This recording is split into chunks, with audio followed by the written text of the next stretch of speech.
ফিরে না। ফিরবা একদিন ও যুবক, তোমাদেরকে রিকোয়েস্ট করতেছি, অনুরোধ করতেছি, তোমরা এখনো মসজিদে আও, নামাজ পড়ো। তোমরা মসজিদটাকে পরিপূর্ণ, কাতারটা পরিপূর্ণ কইরা দাও। দামি হবা। এবার আসি, কোরআনের স্পর্শে লেগেছিল ছোট্ট একটা কাপড়ের টুকরা, যার নাম হয়েছে যোগদান। ঠিক নি?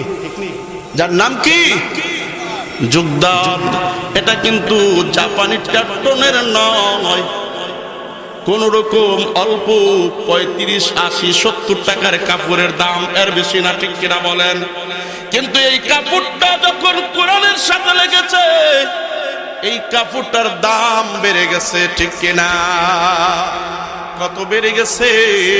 কোন সজ্ঞানী মানুষ যদি দেখে যোগদানটা পইরা গেছে, যোগদানটা পইরা গেছে, ধমক দিয়া বলবে, কে এমন আহম্মক, কোরআনের সাথে এই যোগদানটা লাগেছে, এই যোগদানটা মাটিতে পড়ছে।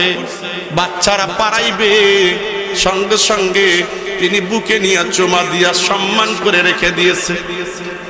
কথা কয় না? রাখি কি রাখে না?